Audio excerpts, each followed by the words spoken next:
Dear students, जैसे कि आप जानते हैं कि एसएससी सीजीएल 2024 की आंसर की आ चुकी है और उन सभी के लिए बहुत सारी बधाइयाँ जिन्होंने जितना एक्सपेक्ट किया था उनका रिज़ल्ट अच्छा रहा है।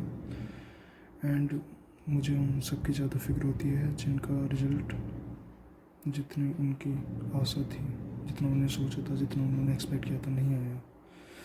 और मैं भी कुछ लोग तो बाउंड्री लाइन पे होंगे और समझ नहीं आ रहा होगा कि आगे क्या करें। मीन्स की तैयारी करें ना करें, ज़िंदगी से हार मानने के लिए तैयार बैठ चुके हैं, ज़िंदगी से हार मान चुके हैं कि उनका कुछ नहीं होने वाला। बट इन एक्चुअली यह बहुत डिप्रेसिंग फेस होता है, तो इससे उभर पाना बहुत ज़्यादा मुश्किल होता है। समझ नहीं आता क्या करना चाहिए, क्या नहीं करना चाहिए। कुछ लोगों की 26-27 भी हो सकती है, कुछ का सिलेक्शन 21 की एज में भी हो सकता है, किसी का 26 की एज में। लेकिन आपको निराश नहीं रहना है। मुझे पता उदासी बहुत होगी और आप शायद उठने की ताकत भी खो चुके हों। हो सकता है ऐसे ऐसे ख्याल आ रहे हों कि मेरा कुछ नहीं हो सकता, मैं कुछ नहीं कर सकता, मैं ज़िंदगी में कुछ नहीं कर सकता, अपने माँ बाप के लिए कुछ नहीं कर सकता। तो आप ऐसा मत सोचिए। पता है, एक पुरानी कहावत है, जो लोग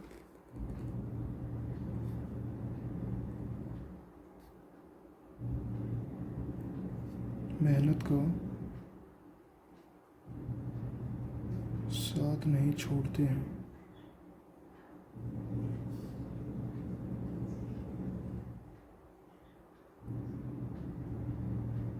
किस्मत कभी उनका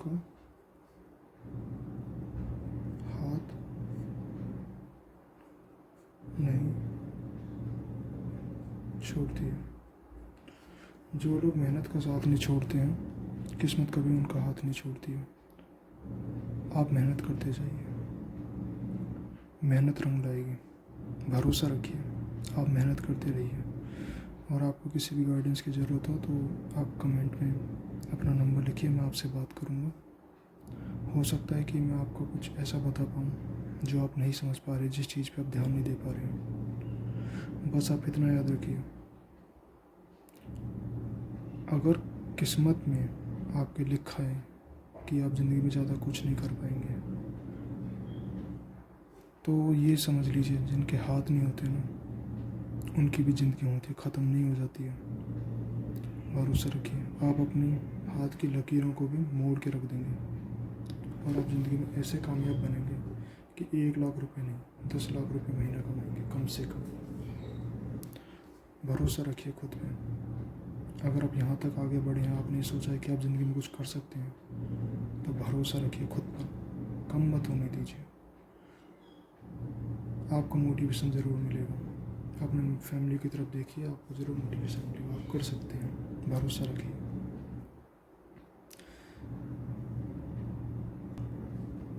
तो स्टूडेंट्स, चाहे आप डिप्रेस्ड हों, निराश हों, खुश हों, कुछ भी हो, मेहनत करते जाइए। मैं इस सीरीज़ में आपके लिए जो भी सारे शिफ्ट्स के एग्ज़ाम हुए एसएससी सीजीएल 2024 ऑल शिफ्ट्स के क्वेश्चन सॉल्व कराऊंगा मैथ्स के, क्योंकि बिकॉज मैं सिर्फ मैथ्स में अच्छा हूँ और किसी में नहीं। ठीक है, तो शुरू करते हैं। मैं आपको हर एक क्वेश्चन डिटेल में समझाऊंगा और आपको लगता है कि मैंने कोई क्वेश्चन डिटेल में नहीं समझा या फिर आपको समझ नहीं आया तो कमेंट्स में मुझे बताइए, मैं आपके लिए स्पेशली वीडियो बना के आपको अच्छे से समझाऊंगा। चलिए आगे शुरू करते हैं। ये रहा फर्स्ट क्वेश्चन। निम्नलिखित तालिका जो ये बना हुआ है, इसमें 5 अलग अलग विषयों में 5 छात्रों द्वारा प्राप्त अंक दिए गए हैं, 100 में से दर्शाती है। इसका मतलब है कि ये 5 सब्जेक्ट्स हैं, math, physics, chemistry, English, physical education, और ये 5 छात्र हैं, तरुण, रोहित, मोहित, शोभित, सुमित। तो आपको बताना है कि 100 ये अंक जो हैं 100 में से दिए गए हैं। आपको बताना है who obtained 79 marks in all the subjects taken together। मतलब इन सभी अंकों को जोड़ के अगर 79% मार्क्स जिसके भी बन रहे हैं, वो बताइए वो कौन है इन 5 में से। तो सिंपल है, 79% निकालना है। एक के मैक्सिमम मार्क्स 100 है, तो टोटल कितना होगा? 1 2 3 4 5 500। ठीक है, तो आप सिंपल है कि आप निकाल लीजिए कि 79% होता है कितना है। ठीक है ना, इसका आप 79% निकाल लीजिए, 500 का 79%, ठीक है। तो आप 79% निकाल लेंगे, फिर इनको जोड़ के देख लेंगे, फटाफट आंसर आ जाएगा। मुश्किल से 1 मिनट का भी क्वेश्चन नहीं है। अब देखिए 0 से 0 कट गए, 5 से 5 ने 35 का 5 हासिल 3, 5 से 35, ठीक है, 5 ने 5 हासिल 5 से 35 4 45, 395 मार्क्स जिनके बन रहे हो वही आपका आंसर हो जाएगा। अब देखिए कैसे निकालेंगे हम, 60 और 80 कितना हो गया, आप ऐसे निकालेंगे 5 0 5 5 10 5 15, 5 से लेके 1 से 7 और 8 15 और 7 22 और 8 30 और 9 39। देखिए तो पहले आंसर लिखा 395 मार्क्स हो गए, यही आपका आंसर हो गया, ठीक है। जिस ऑप्शन में तरुण हो उस पर फटाफट मार्क्स टिक कर दीजिए, फटाफट आपका आंसर आ जाएगा। Okay, next question, which of the following statement is sufficient to conclude that two angles are congruent. Congruent का मतलब होता है सर्वांगसम, जो कि एक दिखने में एक दूसरे के बिल्कुल समान हो। ऐसा नहीं कि छोटी हाइट है बड़ी हाइट है, नहीं, बिल्कुल एक डिट्टो होना चाहिए, मतलब कि आइडेंटिकल ट्विंस, जैसे चिल्ड्रंस होते हैं ना आइडेंटिकल ट्विंस, आँख नाक कान सब चीज़ बराबर होना चाहिए, क्षेत्रफल बराबर होना चाहिए, ठीक है। साइड्स बराबर, चाहे साइड्स ऊपर आगे पीछे हो, कि मान लीजिए ये ABC है, ठीक है, तो हो सकता है कि PQR हो, ये PQC के बराबर हो, QPAB के बराबर हो, ऐसे हो सकता है, लेकिन बिल्कुल डिट्टो सेम होना चाहिए, ठीक है। तो अब देखें हम सीधा ऑप्शंस पढ़ते हैं, ठीक है ना, बिल्कुल डिट्टो होनी चाहिए। ऑप्शंस पढ़ते हैं, 2 sides equal and same parameter, मतलब कि 2 साइड्स इक्वल होनी चाहिए। हम 2 ट्रायंगल बना लिए, अब ये कह रहा है कि 2 साइड्स इक्वल होनी चाहिए, मतलब ये साइड इसके बराबर हो, ये साइड इसके बराबर हो। अब कह रहा है पेरीमीटर बराबर हो, अगर पेरीमीटर बराबर हो, ये दोनों साइड्स तो बराबर है, मान लीजिए ये 3 है, ये 3 है, ये 4, ये भी 3 है, ये भी 3 है, तो कितना हो गया 3 3 6 3 3 6। अब कह रहे हैं कि पूरा पेरीमीटर बराबर होना चाहिए, मतलब ये भी 9 हो जाएगा और ये भी 9 हो जाएगा, इसका मतलब ये भी बराबर हो गए, तीनों साइड्स बराबर हैं, तीनों साइड्स बराबर है, मतलब कि ट्रायंगल दिखने में एक दूसरे हो गए, मतलब कि हमारी पहली स्टेटमेंट ही सही है, तो ऑप्शन आ गया ए, ठीक। तीसरा question, if the sum of 2 sides of an equilateral triangle, equilateral triangle मतलब कि समबाहु जिसके अंदर की सारी भुजाएं बराबर हैं, इस 16 centimetre, then find the third side, मतलब 2 साइड्स का जो सम है, सम मतलब कि योग, इन दोनों का योग, 2 साइड को जोड़ दिया जाएगा तो 16 सेंटीमीटर। और 2 ट्रायंगल समबाहु कब होते हैं, मतलब कि जो बराबर हो। लेट सपोज 2, इसका मान लेते ये भी ए होगा, ये भी ए होगा, ये भी ए होगा, ठीक है। 2 ट्रायंगल हमने बना लिए, ये 1 ये 2, सम इक्विलेटरल ट्रायंगल मतलब कि तीनों साइड्स बराबर हो, ए, इसका भी ए होगा, ठीक है। अब ये कह रहे हैं कि इन दोनों का योग, ठीक है ना, if the sum of 2 sides of an equilateral triangle, ठीक है। तो अब कह रहे हैं कि 2 साइड्स का योग कितना 16, 2a की वैल्यू अगर 16 है तो एक की कितनी होगी 8, इसकी 8 है तो इसकी भी 8 है, तो तीसरी क्या हो जाएगी 8, तो ये आंसर हो गया आपका, ठीक है। अब देखिए चौथा question, which of the following can be the value of के की वैल्यू निकालनी है, so that the number 2179248 is divisible by 6। अब 6 का डिविजिबिलिटी रूल तो आपको पता है, मैंने बता भी रखा है। 6 का डिविजिबिलिटी आपको डायरेक्ट नहीं दिया हुआ है, 6 के फैक्टर कर लीजिए, जो को प्राइम होने चाहिए, 2 × 3, जो भी वैल्यू जो भी आपको दी होगी ना, वैल्यू दी होगी, अगर वो 2 और 3 से भी दोनों से डिविजिबल है, ऐसा नहीं कि 3 से डिविजिबल हो और 2 से ना हो तो भी 6 सोचेगी, नहीं, 2 से भी डिविजिबल होनी चाहिए और 3 से भी, तो वो 6 से भी डिविजिबल होगी। अब देखिए 3 का डिविजिबिलिटी क्या रूल क्या होता है, अगर सभी डिजिट्स को जोड़ दिया जाए और वो 3 से डिवाइड हो जाती है, ठीक है। लेट सपोज ये कह देते हैं हम 2 1 3, ठीक है। अब ये 3 से डिवाइड होती नहीं होती, तो कैसे पता करेंगे, इनको जोड़ दीजिए, 2 और 1 3 3 3 6, अगर 6 3 से डिवाइड हो गए तो मतलब पूरी डिजिट भी 3 से डिवाइड हो जाएगी, ठीक है। और 2 का डिजिट रूल तो सिंपल ही है, अगर उसका जो लास्ट डिजिट है ना, ठीक है ना, जैसे लास्ट डिजिट है, अगर वो इवन हो तो वो 2 से डिवाइड होगा, ये तो विषम है, ठीक है ना, ये सम थोड़ी, ये तो विषम है और ये और नंबर है, तो ये डिविजन नहीं होगा 2 से। अगर मान लीजिए यहाँ पे 4 होता तो ये 2 से डिवाइड हो जाता, और 4 हो जाएगा तो 6, फिर ये बन जाएगा 2 1 3 4 7, फिर ये 3 से नहीं, मतलब ये संख्या 6 से डिविजन नहीं है। तो अब देखिए पहले हम निकाल लेते हैं लास्ट की डिजिट, देख लेते हैं, ऑप्शन से देख लेंगे लास्ट में क्या आना चाहिए, इवन नंबर आना चाहिए, इवन नंबर ऑप्शन चेक कर लीजिए, 0 2 6 4, मतलब कि सबसे कट रहा है, मतलब कोई भी ऑप्शन हो सकता है इसकी जगह, तो 2 से कट जाएगा, हमें 3 का चेक करना है, 2 और 1 3 3 और 7 10 10 और 9 19 19 और 2 21 और 4 25, ठीक है। क्या 3 से कट रहा है,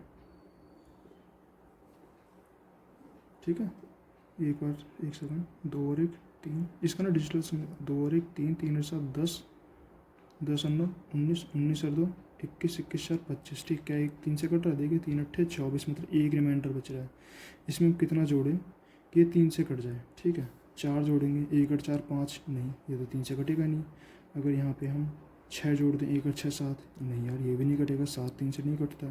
तो देखेंगे 2, ठीक है, तो यहाँ पे अगर हम 2 रख दें, 1 और 2 3, मतलब कि 3 से कट जाएगा। लेट सपोज यहाँ हमने के की जगह 3 रख दिया, तो क्या आ जाएगा?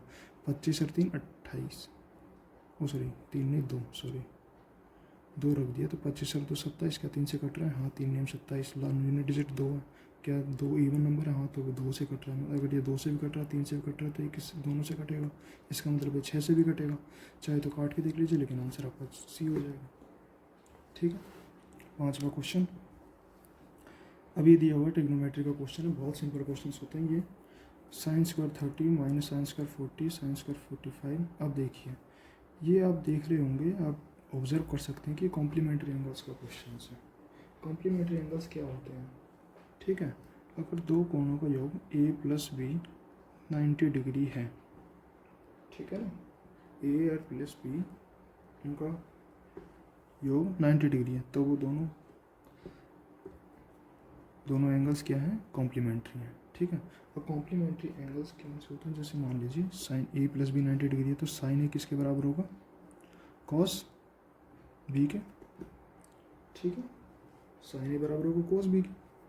ठीक है, a प्लस बी 90 डिग्री है, a 45 है तो ये 45 हो जाएगा, ये 30 है तो ये 60 हो जाएगा। ठीक है ना, ये 10 है तो 80 हो जाएगा। अब देखिए साइन स्क्वायर 30 और साइन स्क्वायर 60, क्या इनमें कुछ दिख रहा है आपको? 30 और 60 कॉम्प्लीमेंट्री एंगल्स हैं। चलिए हम यहाँ पे एक बार आपको दिख के दिखा देते हैं। Sine square 30 plus sine square 60। अब देखिए ये दोनों a plus b complementary angle है, sine A equal to cos B है। ठीक है, तो लेट सपोज ये साइन 60 है, इसको a मान लेते हैं, इसको b मान लेते हैं। ठीक है, sine A equal to cos B होता है, तो ये साइन बी है, तो इसको हम लिख सकते हैं cos square 30 degree, sign square 30 degree. ये ऐसे ही आ गया, ये ऐसे ही आ गया। अब आपको पता ही है साइन स्क्वायर कोस स्क्वायर का फॉर्मूला क्या होता है? 1। साइन स्क्वायर ए प्लस कॉस स्क्वायर बी क्या होता है? 1, तो ये हो गया 1। अब देखिए साइन स्क्वायर 30 साइन स्क्वायर 60 क्या हो जाएगा? प्लस का 1। ये माइनस में साइन स्क्वायर 40 साइन स्क्वायर 50 क्या हो जाएगा? -1। 45 साइन स्क्वायर 40 प्लस प्लस है, तो ये हो जाएगा +1। Sine square 55 plus sine square 35, ये माइनस माइनस में हो जाएगा -1 प्लस प्लस 1, 2 हो गया, माइनस माइनस माइनस 2 हो गया, 2 में से 2 हो गया 0, तो 0 आपका आंसर हो गया। चलिए दोस्तों, अब 6th क्वेश्चन देखते हैं। अरे ये भी कॉम्प्लीमेंट्री एंगल वाला हो गया। देखिए कितने सारे सारे क्वेश्चन आ रहे हैं। अब देखिए 29 और 61 कितना होता है? 90 डिग्री। ठीक है, अगर ये दोनों मिलकर 90 डिग्री है, इसका मतलब है कि ये एंगल्स क्या हो गए? Complementary angles. अगर ये कॉम्प्लीमेंट्री एंगल्स है तो इसका मतलब है कि sine A equal to cos B. ठीक है, sine A equal to cos B. अगर ये साइन ए कोस बी है तो ये कोस स्क्वायर है साइन स्क्वायर क्या हो जाएगा? 1। आंसर क्या हो गया? 1। जैसे मैं आपको डिटेल में दिखाता हूँ, जैसे कोस स्क्वायर 29 हो गया, साइन ए कोस बी के बराबर, तो ये कोस को क्या बदल सकते हैं हम साइन में, तो साइन स्क्वायर, सॉरी 29 है, मैं 90 लिख दिया गलती से, 29 डिग्री, तो साइन स्क्वायर क्या हो गया? 29 डिग्री। और साइन स्क्वायर ए कोस स्क्वायर ए का फॉर्मूला पता है आपको? 1 सबसे ज़्यादा फेमस फॉर्मूला है। साइन स्क्वायर ए प्लस एक्स लिख लें, थीटा लिख लें, sine square theta plus cos square theta कितना होता है? 1। ये वही फॉर्मूला बन गया, 1 आंसर हो गया। हो गया, बहुत सिंपल क्वेश्चन, ट्रिग्नोमेट्री में तो बहुत सिंपल आती है। अब देखिए, an article is marked at 550 रुपये। If it is sold at a discount of 40%, then the selling price becomes 10% more than its cost price. What is the cost price? अब देखिए, मार्क प्राइस वो होता है मैक्सिमम रिटेल प्राइस, जो हमारे जो भी हम सामान या वस्तु खरीदते हैं उस पर जो रेट लिखा होता है ना, MRP लिखा होता है, वो होता है मार्क प्राइस। जब हम उस पर डिस्काउंट दे देते हैं ना, डिस्काउंट 40%, मतलब कि 100 रुपये की चीज़ है, उस पर 200 रुपये का डिस्काउंट दे दिया, आपको मिली कितने की? 90 रुपये की। तो 90 रुपये की मतलब उसने बेचा, दुकानदार ने आपको बेचा 90 रुपये में। 100 रुपये की चीज़ जो कि MRP, इस पर आपको 10 रुपये का डिस्काउंट मिला। ठीक है, तो बचा कितना? 90 रुपये। दुकानदार ने 90 रुपये में बेच दिया, ये हो गया सेलिंग प्राइस। ठीक है, ये हो गया MRP, जो सामान पे लिखा हुआ है 10 रुपये का उसने डिस्काउंट दे दिया, 90 रुपये में आपको बेच दिया, जो बेचा है मतलब कि सेलिंग प्राइस जो आपको बेच दिया। अब दुकानदार ने ख़रीदा कितने का होगा, हो सकता है इसने 50 रुपये का ख़रीदा हो किसी डीलर से, तो अब देखिए ये होगी कोस्ट प्राइस ये है, इसने बढ़ा के 50 रुपये बढ़ा के MRP लिख दिया, MRP पे 10% आपको डिस्काउंट दे दिया, 90 रुपये हो गया आपका सेलिंग प्राइस, ठीक है। तो ये होता है। अब MRP 550 रुपये है, यहाँ लिख देते हैं मार्क प्राइस MP 550 रुपये। Sold at a discount, discount कितना दिया हुआ है 40%। Selling price SP becomes 10% more than the cost price. अगर मान लीजिए आपका कॉस्ट प्राइस 100 रुपये है, ठीक है, और आपको सेलिंग प्राइस कितना है 10% बढ़ा दिया, 100 का 10% कितना होता है सेलिंग प्राइस। अब course selling price cost price से ज़्यादा होगा, उसने 50 रुपये की चीज़ खरीदी 90 में बेची है, तो मतलब कि वो अपना नुकसान थोड़ी कराएगा कॉस्ट प्राइस से, मतलब 50 रुपये में खरीद रहा है और आपको 40 में बेच दे रहा है। इतने महान लोग नहीं है इस दुनिया में। तो 100 रुपये पे 10% आपको बढ़ा दिया, 10% more than it's cost price, तो कितना हो गया 110, ठीक।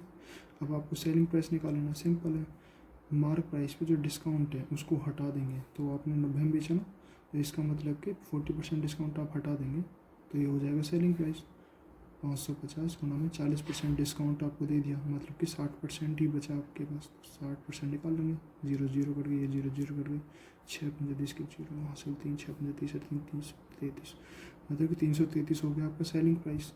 तो 110 की वैल्यू कितनी है 333 रुपये, मतलब कि 3 गुना, तो कॉस्ट प्राइस कितना हो जाएगा 3 गुना 300 रुपये, हो गया आपका आंसर। नेक्स्ट क्वेश्चन, 8वां क्वेश्चन। 8वां क्वेश्चन कहता है कि द गिवन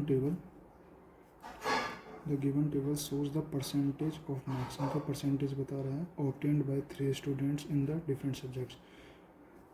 आस्क, पहले टेबल को समझने की कोशिश करते हैं। हिस्ट्री, जियोग्राफी, बॉटनी, ये 3 सब्जेक्ट्स हैं, ये स्टूडेंट्स हैं और ये मैक्सिमम मार्क्स दिए हुए हैं, ठीक है। एक हिस्ट्री में 175, जियोग्राफी में 200, बॉटनी में 125 और ये परसेंटेज दिया हुआ है।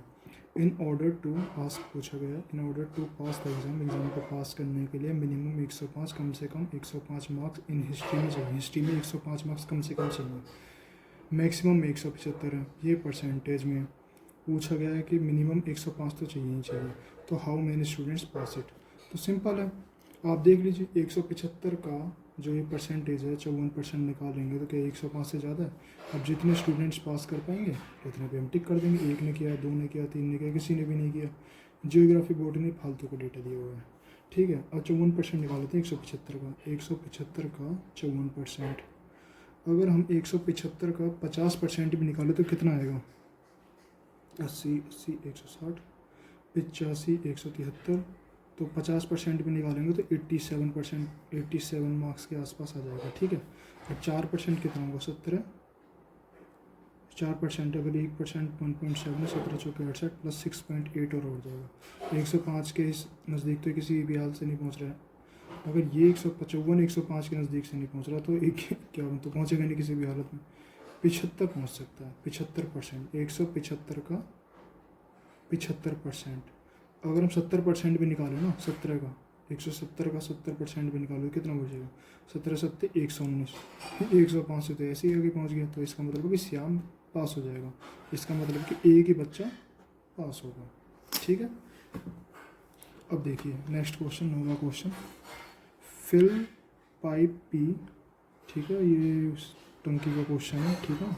मतलब कि pipe P is 21 times faster than fill pipe Q, मतलब जितनी देर में पाइप क्यूब टंकी को भरता है पाइप पे 21 गुना ज़्यादा तेज़ी से भरता है।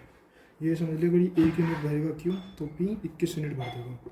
If Q can fill a cistern in 110 minute, अगर क्यू 110 मिनट में टंकी को भर देता, सिस्टेन का मतलब होता है टंकी, ठीक है। मैं इंग्लिश में लिख पा रहा हूँ, हिंदी में लिखूँगा तो बहुत कुछ कोच हो जाएगा, तो मैं आपको हिंदी में समझा दूँगा। लेकिन find the time taken to fill the cistern when both fill pipes, मतलब भरने वाले पाइप आर ओपन टुगेदर, इसका मतलब कि टाइम निकालना आपको। फाइंड द टाइम टेकन, कितना टाइम लगेगा फिल द टंकी, टंकी को भरने में, जब व्हेन जब बोथ फिल पाइप्स, दोनों भरने वाले पाइप आर ओपन टुगेदर, एक साथ ओपन किए जाते हैं, मतलब कि कितना टाइम लगेगा अगर दोनों पाइपों को एक साथ ओपन कर दिया जाए टंकी को भरने में।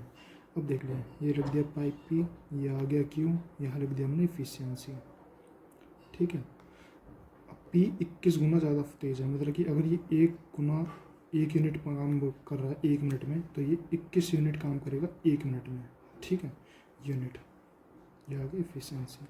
अब कह रहा है कि Q कैन फिल ए टंकी इन 110 मिनट। अगर Q 110 मिनट में टंकी भरता है, तो Q 1 मिनट में 1 यूनिट भरता है, तो 110 मिनट में 110 यूनिट टंकी भरेगा। ठीक है, अब कह रहे हैं कि दोनों मिलके, अगर ये 21 यूनिट इसकी एफिशिएंसी है, इसकी 1 है, दोनों मिलके तो 21 से 22 हो जाएगा।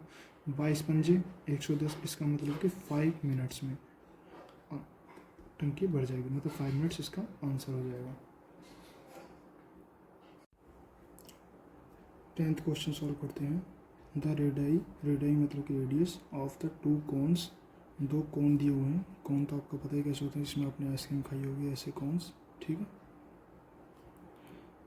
और इन द रेशो ऑफ 2:5। ठीक है, अगर रेडियस का रेशो ये दिया हुआ है and their volumes are in the ratio of 3:5, what is the ratio of their heights. अब आपको देखिए, रेडियस का रेशो दिया हुआ है, वॉल्यूम मतलब कि आयतन का रेशो दिया हुआ है, हाइट का निकालना है।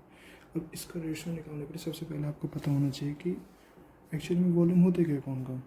तो वॉल्यूम क्या होता है, वॉल्यूम होता है 1/3 पाई r²h।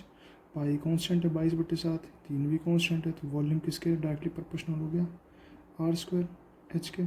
ठीक है, तो अगर हमें हाइट निकालना है तो r² अपॉन में पहुँच जाएगा, तो मतलब हाइट निकलेगी वॉल्यूम अपॉन में r²। ठीक है, तो वॉल्यूम का रेशो क्या देगा, वॉल्यूम का रेशो 3:5। ठीक है, एंड रेडियस का रेशो क्या दिया हुआ है 2:5। अगर रेडियस का रेशो 2:5 है, हमें तो r² चाहिए, तो r² क्या हो जाएगा 4/5 है, इसको भाग कर देंगे तो 2 का स्क्वायर कितना होता है 4, 5 का स्क्वायर क्या होता है 25। ठीक है, वॉल्यूम अपॉन में रेडियस का स्क्वायर कर देंगे तो कितना आ जाएगा हाइट। तो हाइट निकालने के लिए अब देखिए, हमें रेशो में तो आंसर दिया ही नहीं है ना, है ना, फ्रैक्शन में तो आंसर दिया ही नहीं है, तो इसका मतलब हमें इसे नॉर्मल करना होगा। नॉर्मल करने के लिए 5 गुना कर देंगे, 25 की यहाँ पे, 4 की यहाँ से, 25 दिया 75, 4 पंजे 20।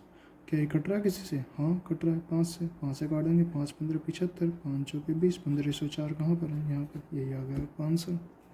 Simple is that. नेक्स्ट अब हमें करना सिंप्लीफाई इस इक्वेशन को, x³ + 15x² + 75x + 125 मल्टीप्लाई में x - 5 x² - 25।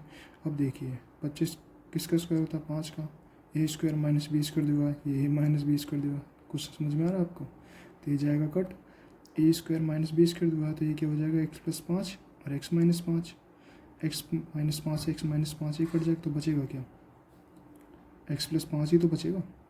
ठीक है, आप डायरेक्ट हम ऑप्शन से चेक कर सकते हैं, हमें इतनी मेहनत करने की जरूरत थोड़ी है कि हम पूरी इक्वेशन को इससे भाग करें। तो सबसे सिंपल है कि हम ऑप्शन से चेक कर लेते हैं कि x + 5 को इससे गुना करने पे ये आ सकता है, x से x³ तो आ जाएगा, 5 से 25 भी आ जाएगा, ये 15x² ये कैसे आएगा, ये तो पॉसिबल ही नहीं है। तो ना ही ए ऑप्शन हो सकता है, ना a² - b² हो सकता है, बचे ये 2 ऑप्शन। अब ये 2 ऑप्शन को चेक कर लीजिए, एक को चेक कर लीजिए, अगर एक सही है तो सही है, नहीं है तो नहीं है। अब x³ से करेंगे, ये तो सब में सेम आ रहा है, अगर x³ 5x से करेंगे तो 5x² आ जाएगा। ठीक है, अब 5x² आ गया x से, इससे आगे 25x, 5 से आगे 5 × 5 = 25x, एक और x² तो आ ही नहीं रहा, हमें तो 15 चाहिए, नहीं हमें तो 15 चाहिए ना, वो तो आ ही नहीं रहा है। तो इसका मतलब है कि दूसरा ऑप्शन चेक कर लेते हैं। ठीक है, x से इसे मल्टीप्लाई करने पे 1 सेकंड शायद आ जाएगा, देख लेते हैं। x से इसको कर रहे हैं तो कितना आ जाए 5x² आ रहा है। ठीक है, x की x³ से तो कोई मतलब नहीं है, x को तो भूल ही जाइए आप। ठीक है ना, x³ से तो हमें मतलब ही नहीं रखना चाहिए। ठीक है, x की x² से करेंगे x³ आ गया, यहाँ पे मैं आपको लिख ही देता हूँ साफ साफ, क्योंकि मैं आपको समझा रहा हूँ, आपको पता चलना चाहिए। अगर x + 5x को x + 5 से करेंगे मोहम्मद कितना आएगा, x से करेंगे x² x³ आ जाएगा, x की इससे करेंगे तो 5x² आ जाएगा, फिर x की 25 से करेंगे 25x आ जाएगा, अब 5 की किससे करेंगे तो 5x² आ जाएगा। 5 किससे करेंगे, वैसे आप इधर ही छोड़ सकते हैं क्योंकि अब x² आएगा नहीं। 5 किससे करेंगे तो 25x आ जाएगा, ये भी कांस्टेंट आएगा। 5x² कितना बन रहा है 10x², इसका मतलब कि आंसर गलत है, ये तो बन ही रहा है। अगर हम इससे करेंगे तो देखिए, अगर हम x की, ठीक है ना, अगर हम x की 10x से करेंगे तो क्या आएगा 10x²। 5 की x से करेंगे तो 5x², इसका मतलब कि 15x² बन जाएगा, इसका मतलब यही आंसर है। ऐसे क्वेश्चंस को ना आप आधा सॉल्व कर लीजिए जितना आपको हो पाए, वरना आपको भाग करने की कोई ज़रूरत नहीं है, सीधा आप ऑप्शन से चेक कर सकते हैं। ओके, जैसे मैंने ये किया है। एग्ज़ाम में तो आप और जल्दी चेक कर सकते हैं क्योंकि आपको इतना देखना ही नहीं है, लिखना थोड़ी है, आप सीधा ऑप्शन चेक कर सकते हैं। अच्छा एक्स का इससे करेंगे 1x आ रहा है, 5x आ रहा है, ऐसे, ठीक है। Next question 12। अब इसमें भी सिंप्लीफिकेशन का खेल है, ठीक है। अगर 88 divide by 8 multiply by k minus 3 into 3 6² minus 7 to 5 plus k², इसका मतलब k की वैल्यू निकालनी है, ये होगी ऑप्शन। k की वैल्यू इसमें 2 निकलेगी, मतलब कि 2 इक्वेशन बनेगी क्वाड्रेटिक, ठीक है ना, एक इक्वेशन बनेगी क्वाड्रेटिक जिसमें k के 2 वैल्यू पॉसिबल है, ठीक है। तो सिंपल है, सॉल्व करना शुरू करते हैं।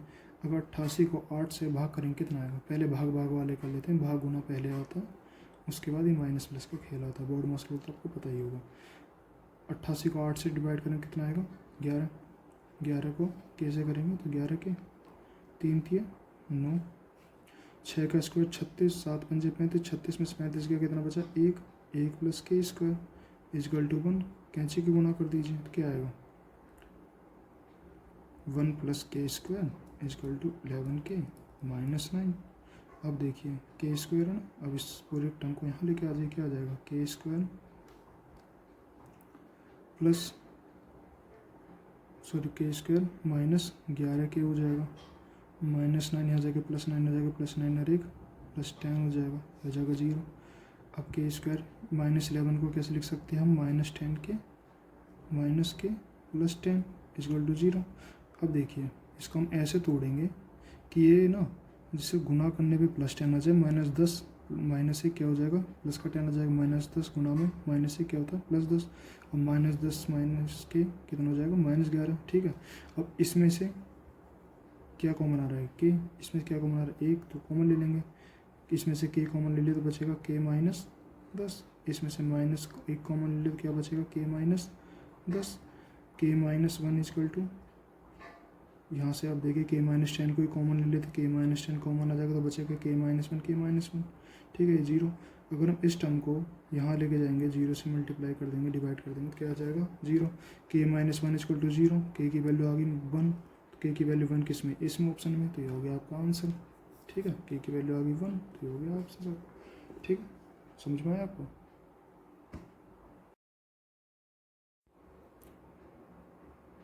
नेक्स्ट क्वेश्चन सॉल्व करते हैं। 13 question, let O be the centre of the circle. अच्छा ये ज्योमेट्री क्वेश्चन है, let O be the centre of the circle, circle question है। अगर O किसी सर्कल का सेंटर है, हम धीरे क्वेश्चन के साथ ही बनाना शुरू करते हैं, ठीक है। O, ये सर्कल हम थोड़ा बड़ा बना देते हैं। O क्या है, सेंटर ऑफ सर्कल है, ये O हो गया। ABCD are the 2 parallel chords, chords मतलब जीवा, जीवा मतलब कि ये लाइन अगर हम एक सर्कल के पॉइंट को अगर दूसरे सर्कल के पॉइंट से मिला दें, ज़रूरी नहीं है कि O से मिलती हो, कोई फ़र्क नहीं पड़ता, अगर इसको हम इससे मिला दें, ये भी एक जीवा होगी, ये भी एक जीवा होगी, ये भी एक जीवा होगी, ये भी जीवा एक जीवा होगी। और सबसे बड़ी जीवा सर्कल की कौन सी होती है, जो सेंटर से होके गुजरे। अब जो जीवा होती है वो स्ट्रेट लाइन होती है, ठीक है, ऐसा नहीं कि आप यहाँ से ऐसे जोड़ दें फिर इधर वापस ले आएँ, ठीक, ये है जीवा नहीं होगी, ठीक।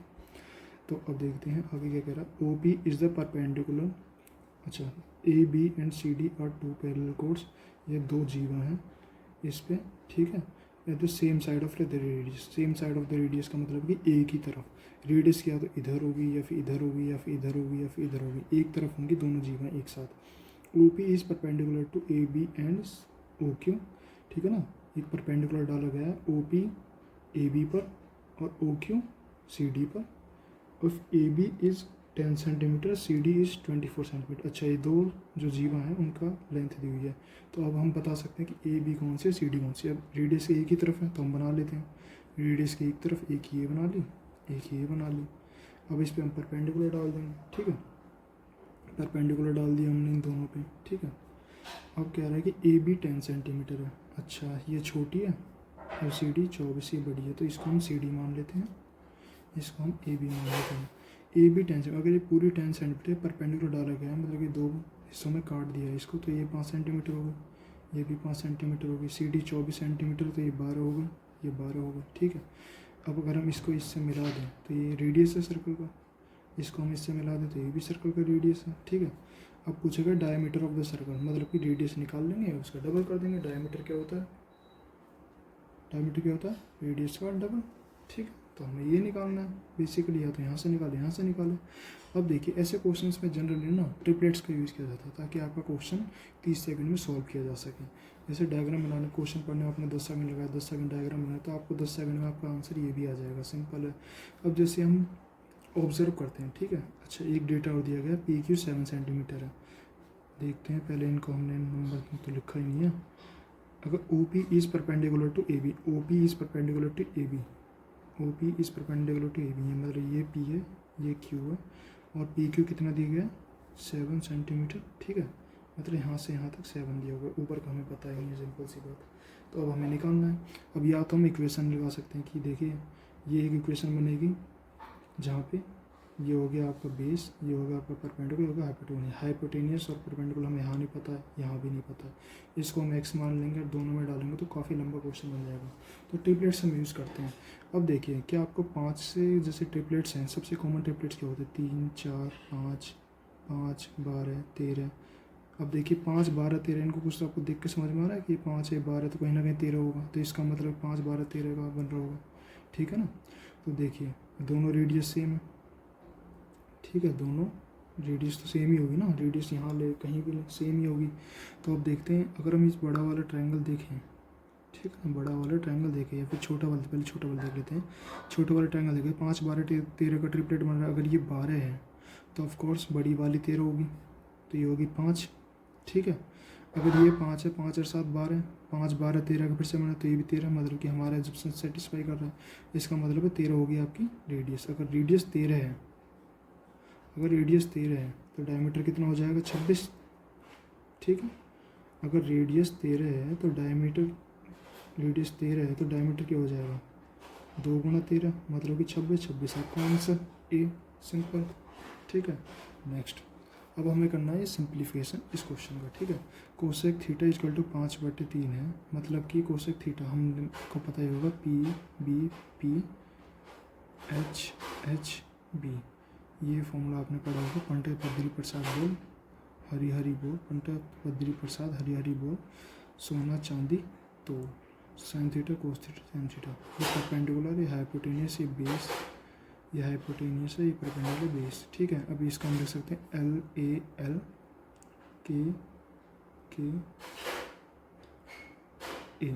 ठीक है, इसको ऐसे बोल सकते हैं लंब आधार, लंब करण, करण आधार, हिंदी वाले इसके, इंग्लिश वाले इसको। ठीक है, मैंने आपको दोनों लिख दिया है।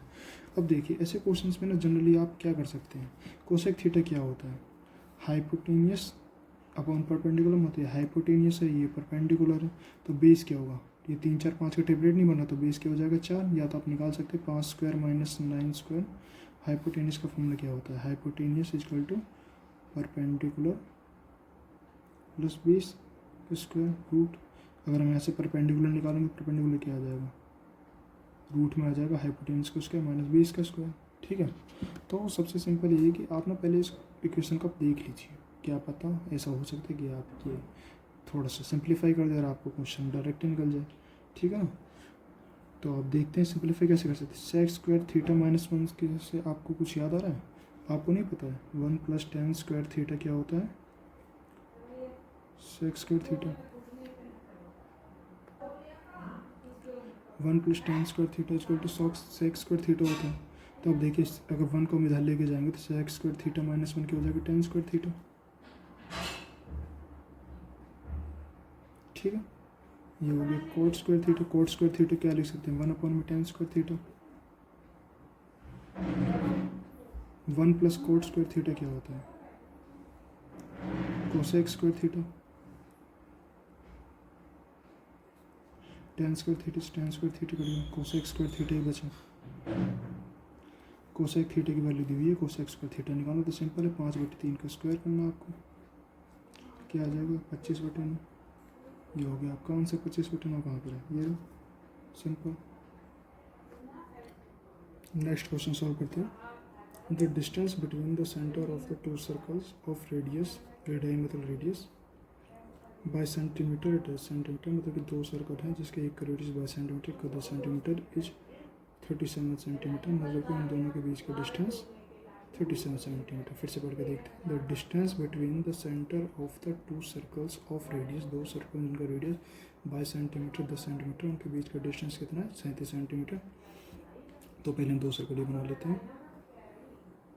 ये हमने एक सर्कल बनाया, ये हमने दो सर्कल बनाया, ये रेडियस R1 R2, ये होगी रेडियस कितनी है 22 सेंटीमीटर और 10 सेंटीमीटर, एक की 22 है एक के 10 सेंटीमीटर, ठीक है, एक के 22 एक के 10, इनके बीच का डिस्टेंस कितना 37, तो टोटल कितना आ जाएगा 37, 22 और 10 32, ये बचेगा 5 सेंटीमीटर, ठीक है, 37 सेंटीमीटर होगा।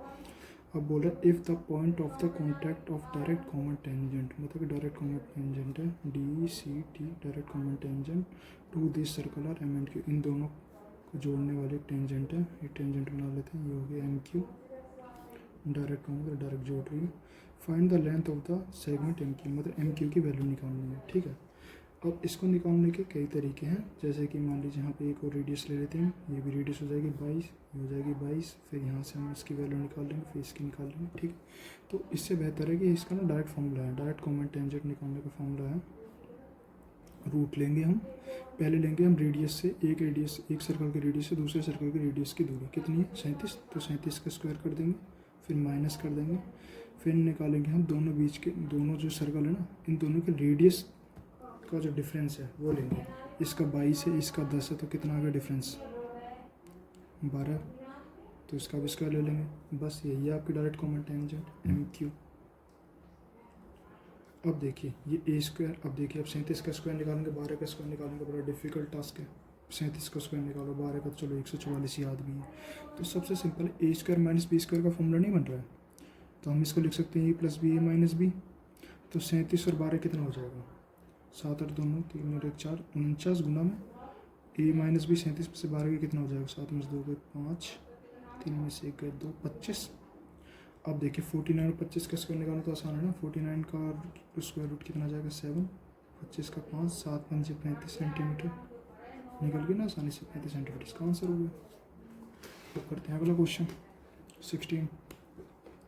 इन ए सर्कुलर रेस, एक रेस है ऑफ 840 मीटर लंबी, A and B start running, एक साथ दौड़ना शुरू करते in the same direction, A की दिशा में, मतलब कि एक रेस है 840 मीटर की, ये A है ये B है, ये इसी डायरेक्शन में दौड़ना शुरू करेगा, ये भी इसी डायरेक्शन में दौड़ना शुरू करेगा, ठीक है।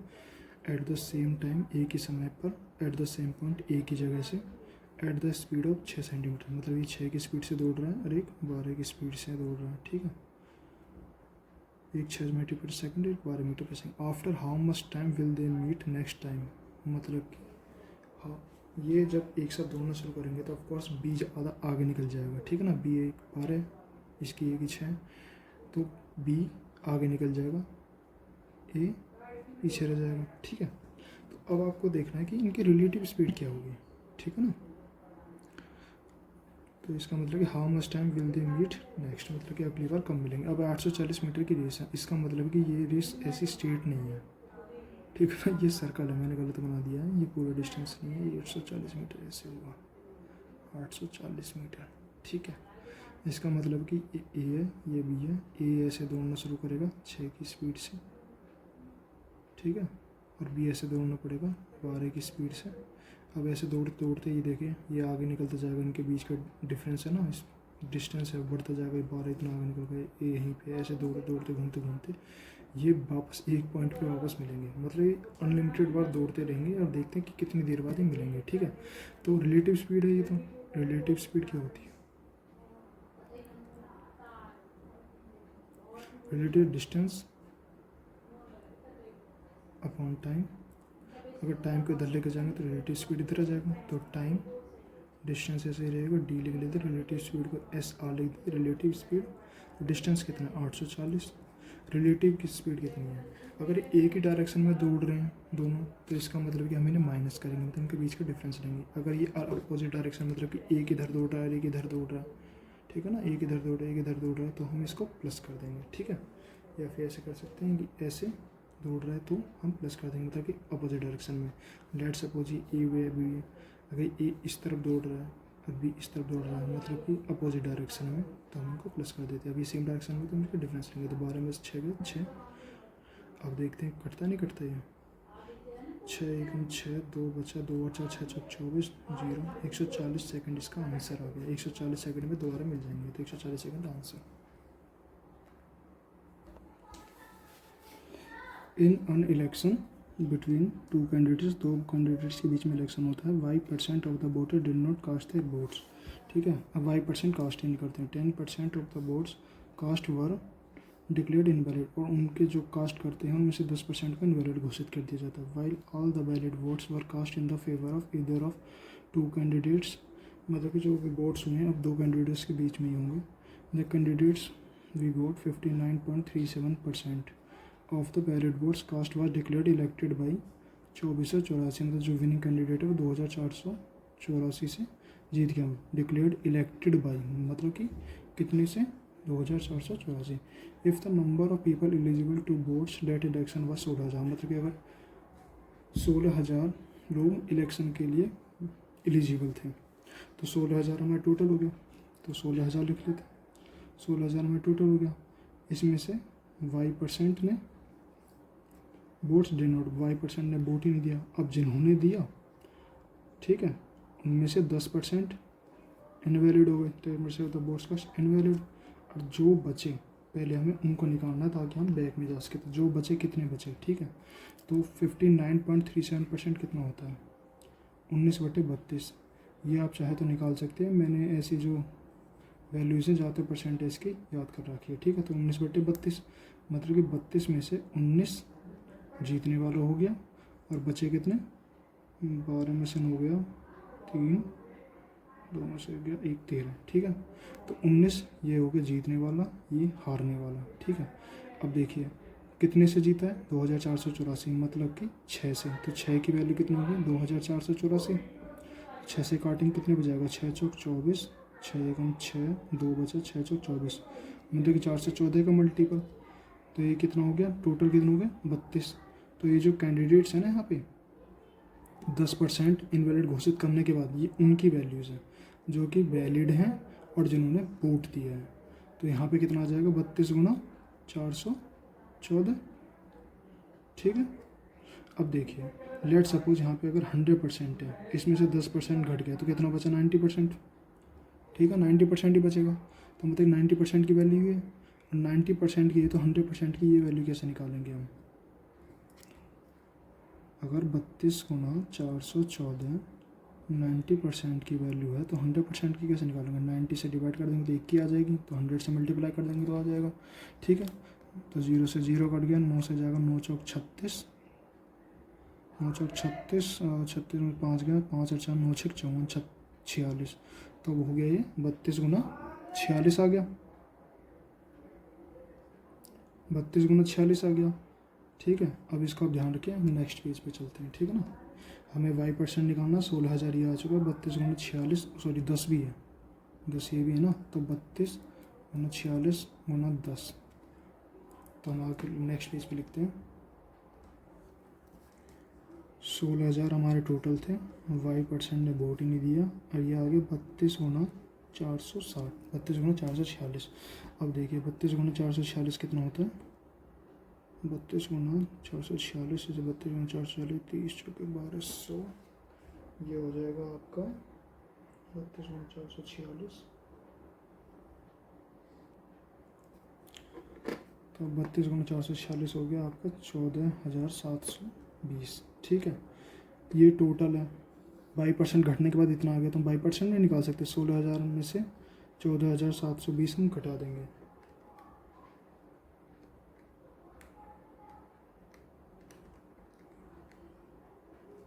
14 से 720 घटा देंगे तो 0 में से 0, 10 में से 2 गया 8,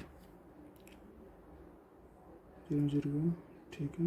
10 में से 2 गया 8, 9 में 7 गया 2, फिर 5 में 4 का 1, तो बचे 1280। तो 1280 का 16,000 में से कितना परसेंट है, तो ये हो जाएगा 22%। तो 1 0 से 1 0, 2 0 से 2 0, पहले 8 से काट ले, 4 से काट लेते हैं, 4 चौक 16, 4 3 12, 4 दूनी 8, 4 से 8, तो ये हो गया हमारा 8%। 8% हमारा हो गया आंसर। तो ये क्वेश्चन काफ़ी कैलकुलेटिव था, और एग्ज़ाम भी 1-2 क्वेश्चन ऐसे आते हैं जो काफ़ी कैलकुलेटिव होते हैं। और नेक्स्ट क्वेश्चन भी कुछ ऐसा ही है जैसे कि आप पढ़ पा रहे हैं 19, ठीक है। तो मोहन ने बोरो उधार लिए, बोरो से सम, मोहन ने कुछ पैसे उधार लिए 4,22,092 रुपये at the rate of 20%, 20% per annum simple interest, मतलब कि 20% की दर से सिंपल इंटरेस्ट पर पैसे उधार लिए। At the end of first year ही रिपेज 21,679 रुपये। अब देखिए कैसे कैसी वैल्यूज आ गई, ना जीरो ना कुछ है, 20% कैसे निकालेंगे। तो थोड़ा सा ना आप लमसम मूवमेंट निकाल सकते हैं, जैसे कि हमारा ऑप्शन में दिया हुआ है 6367, 55 55 56 56 दिया हुआ, देखो 55,000। तो ऑप्शंस काफ़ी दूर होगा, तो हम थोड़ा सा ना आराम से निकालेंगे और कुछ अप्रोक्स ही निकालेंगे, ज़्यादा कुछ ऐसा करने की ज़रूरत नहीं है, ठीक है। इसको हम 22,680 मान लेते हैं, ठीक है। इसका 20% निकालते हैं, तो 20% कितना आएगा इसका, ठीक है। 20% कितना आएगा इसका,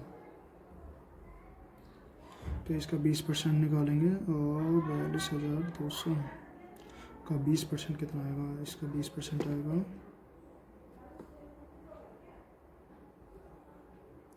देखिए इसको 42,92, इसको तो 92 को निकालना तो बहुत मुश्किल काम है। तो एक काम करते हैं, इसको 100 ही कर लेते हैं, ठीक है ना। इसको ऐसे 0 0 कर लेते हैं, क्योंकि ऑप्शंस काफ़ी ज़्यादा दूर दूर हैं। देखो 6300 है, यहाँ पे तो 2000 का अंतर आ गया है, ठीक है।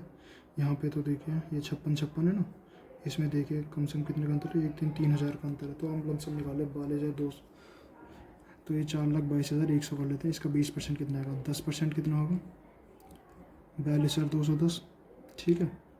तो 42,210,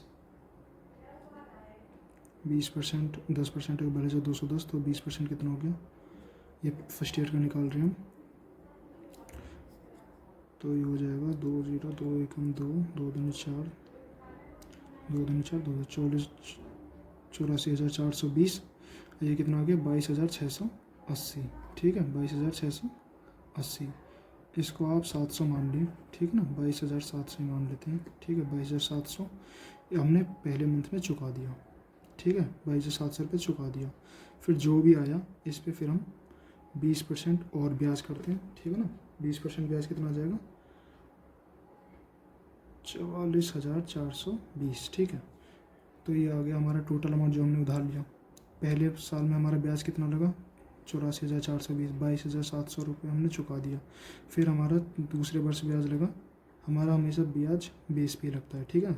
इसमें से जो भी घटा वो देख लेंगे, तो कितना आ गया 44,420। तो पहला कितना आ गया 42,100, फिर आ गया 84 में से इसे काट लेते हैं, क्योंकि ये हमने चुका चुके हैं, तो 0 2 0, 14 में 7 गई 7, 3 में से 2 गया 1,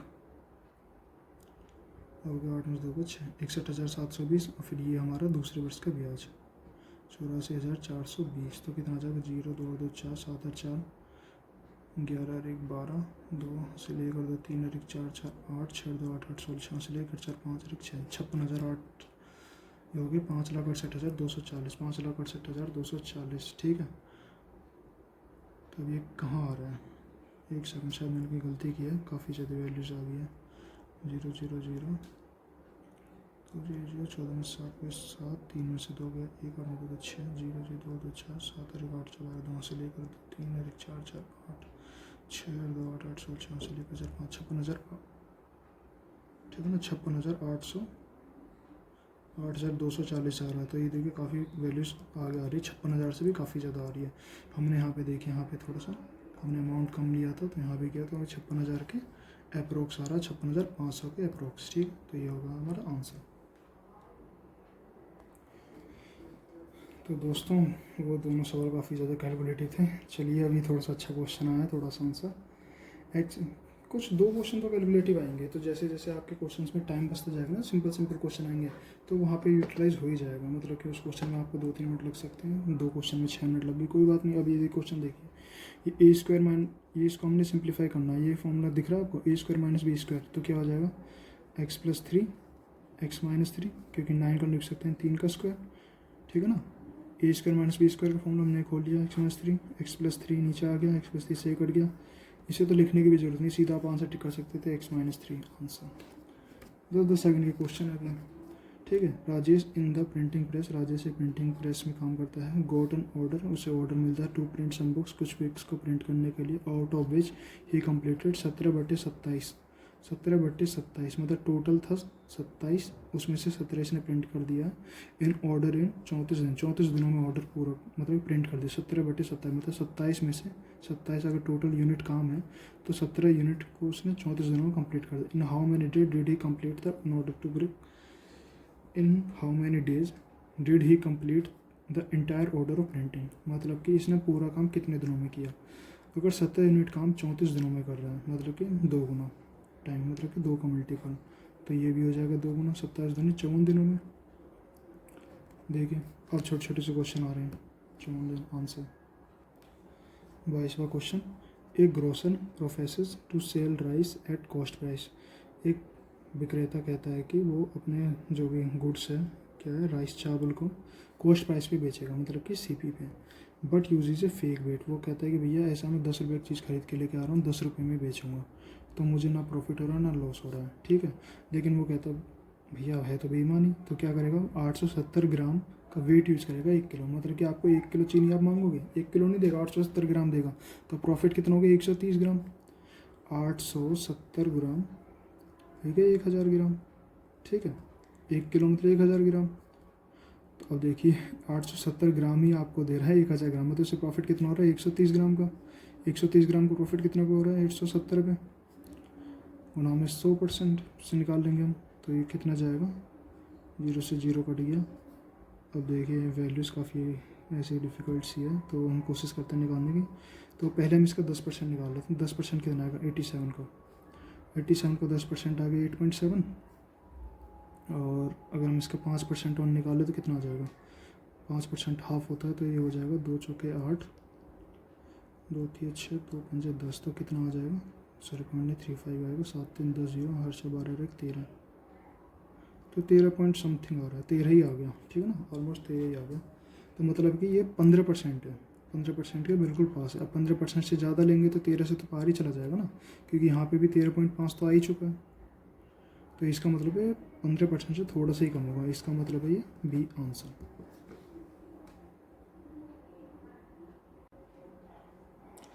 30वां क्वेश्चन करते हैं, the average marks of boys and girls out of 100 में से हैं इन एन एग्जामिनेशन आर 75 और 80, मतलब कि एवरेज है जो बॉयज़ एंड गर्ल्स, ठीक ना, 75 बॉयज़ के 80 गर्ल्स के respectively, if the average of all the students in the examination. अच्छा मतलब कि इनमें दोनों का एवरेज दिया हुआ है, ठीक है ना, अलग अलग इंडिविजुअल एवरेज दिया हुआ है और फिर इन दोनों का कंबाइंड एवरेज दिया हुआ है। फिर से क्वेश्चन पढ़ते हैं, एक और बार अच्छे से क्लियरिटी आएगी। The average marks of the boys and girls in an examination are 75 और 80, एवरेज मार्क्स लड़के और लड़कियों के 75 और 80 हैं। If the average marks of all the student, हर किसी स्टूडेंट के इन द एग्जामिनेशन 78 हैं।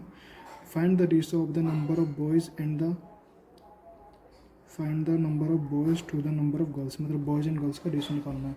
तो ऐसे में अगर दोनों के एवरेज दिया हुआ और तीसरे का निकाला कंबाइन दिया हुआ, तो ओवरऑल ये कंबाइंड एवरेज में, ये कंबाइंड क्वेश्चन में हमेशा हम एलिगेशन का यूज़ करते हैं। बॉयज़ का 75 है, गर्ल्स का 80 है, और तो इन दोनों को कंबाइन दिया हुआ 78, तो इनका एलिगेशन निकालेंगे हम पहले से, इसमें से ऐसे कैंची की चलेगी, इसमें 75 में से 75 का कितना 3, मतलब डिफरेंस लेना है, माइनस में नहीं लेना डिफरेंस। अगर ये ज़्यादा है, जैसे ये ज़्यादा है ये कम है, तो 78 में से 80 में से 78 का कितना बचा 2, और यहाँ देखिए 78 में से 75 का 3, तो ये आ गया हमारा अनुपात किसका, जो नंबर ऑफ़ स्टूडेंट्स कितने हैं, बॉयज़ की संख्या 2 रेशो गर्ल्स के रेशो को 2 रेशो 3 है, ठीक है ना। अगर बॉयज़ 2 होंगे तो गर्ल्स 3 होंगे, ये रेशो आ गया। अगर हमें दिया होता है कि जैसे मान लीजिए 60 टोटल स्टूडेंट्स है, तो हम इंडिविजुअल में निकाल पाते कि अच्छा बॉयज़ की इतनी है, गर्ल्स की इतनी है। तो सिर्फ अनुपात ही पूछा, तो अनुपात क्या 2:3, तो ये हो गया आपका आंसर।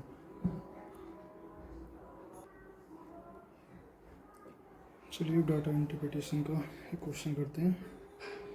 देखिए इसको DI से काफ़ी ज़्यादा क्वेश्चंस आए हैं इस शिफ्ट में। इस क्वेश्चन को भी करते हैं। The following table shows that the total candidates appeared and number of candidates present in the different examination centre PQR। ये कोई एग्जामिनेशन सेंटर है PQR, इनमें अपीयर्ड और नंबर ऑफ कैंडिडेट्स प्रेजेंट, मतलब कि कुछ लोग अपीयर हुए हैं, मतलब अपीयर्ड होने वाले मतलब फॉर्म भरने वाले। जैसे कि मान लीजिए सीजन में 30-40 लाख लोग फॉर्म भर देते हैं, पहुँचते 20 लाख ही ऐसे ही, ठीक है ना। अपीयर्ड होने वाले 30-40 लाख, प्रेजेंट होने वाले 15-16 लाख। तो यही हो गया। PQR एक डिफरेंट एग्जाम सेंटर्स है जिनमें अपीयर्ड होने वाले और प्रेजेंट होने वाले, ठीक है। तो अब ये PQR क्या है, हमारे सेंटर्स हैं। टोटल बच्चे 45, मतलब जिन्होंने फॉर्म भरे 45, 50, 64, 80। QR सेंटर में इतने इतने, अब प्रेजेंट हुए 42 इतने इतने, ठीक है। तो हमें क्वेश्चन क्या दिया गया, in which year was the number of absents the second highest in the total centres. इसका मतलब पूछ रहा है कि जो बच्चे अब्सेंट्स हुए ना, वो सेकंड हाईएस्ट कौन से साल में हुए, ठीक है ना। ये ऑप्शन 2018, 17, 20, 19। इससे पता चल रहा है कि 16 तो बिल्कुल नहीं हो सकता, ठीक है ना। यहाँ 5 वैल्यूज दी हुई है, तो 16 तो आंसर बिल्कुल भी नहीं है। तो 16 को चाहे आप चेक करें ना करें, ठीक है, कोई फ़र्क नहीं पड़ता उससे। तो फिर भी हम चेक कर लेंगे। तो अब देखते हैं, पहले हम सबका ही निकाल लेते हैं कि कितने कितने एब्सेंट हुए हैं। जो हाईएस्ट है उससे एक स्टेप नीचे चलेंगे हम। अब जैसे देख लेते हैं 2016 में कितना हुआ। यहाँ हो गया 3, 45, ये हो गया 11, ये हो गया 5, 11, 5, 16, 3, 19। यहाँ पे 19 एब्सेंट हुए हैं। यहाँ 45 में जा 5, यहाँ 20, यहाँ 5, 20 और 5, 25 और 5, 30, ठीक है। इधर देख लेते हैं 4, यहाँ हो गया 20, यहाँ हो गया 10, तो 10, 20, 30 और 4, 34। यहाँ पे 34 एब्सेंट हुए हैं। टोटल मतलब जो जिन्होंने फॉर्म भरा जितने प्रेजेंट हुए तो उनका जो डिफरेंस होगा, ऑफकोर्स 80 लोगों ने फॉर्म भरा, 69 ही पहुँचे। तो इसका मतलब जो बचे हुए हैं वो एब्सेंट है। 80 में से 69 का कितना बचा 11, 24 में 72 गया तो कितना बचा 12, इसमें से 8, 12, 20 और 11, 31। इसको भी देख लेते हैं। ये हो गया 11, ये हो गया 14, 46, 4, 70, 14, ये हो गया 5। तो 11 और 14 कितना हो गया 25 और 5, 30। सबसे ज़्यादा किस में एब्सेंट थे 2018 में। इससे कम किसके हैं, और 30, 31, ये 30, 30 तो 31, तो 31 का आंसर होगा, मतलब कि 2019 का आंसर हो गया। तो इसी के साथ हमारे शिफ्ट के सारे क्वेश्चन हमने कंप्लीट कर लिए हैं, और आगे भी ऐसे ही हम सारी शिफ्ट्स के क्वेश्चन सॉल्व करवाएंगे, ठीक है। तो आप इस चैनल को सब्सक्राइब कर लीजिए और बेल आइकन को, नोटिफिकेशन की बेल आइकन को आप पुश कर दीजिए, ताकि जो भी हमारी सबसे पहले वीडियोस आती रहेंगी वो आपको सबसे पहले पहुंच जाएंगी, और आप अपनी प्रिपरेशन को ऐसे ही बूस्ट करते रहिए। एंड उदास नहीं होना अगर आपके नंबर कम है तो, क्योंकि प्री सिर्फ क्वालिफाइंग इन नेचर है, ओके। तो आप सब्सक्राइब कर लीजिए और ऐसी वीडियोस डलती रहेंगी। और कोई भी डाउट्स हो, कोई भी क्वेश्चन सॉल्व करना हो, ठीक है ना, जो भी क्वेश्चन आपको समझ में नहीं आ रहा है, सिंपल है, व्हाट्सएप पे ग्रुप मैंने बनाया हुआ है, इसमें आप जाइए और इसे ज्वाइन कीजिए। ज्वाइन करने के बाद अपने डाउट शेयर कीजिए, मैं आपको वीडियो सॉल्यूशन के थ्रू ऐसे ही समझाते हुए आपका कोई नोटबुक पर आपको शेयर करूँगा, ठीक है। Thank you and all the best for your exam.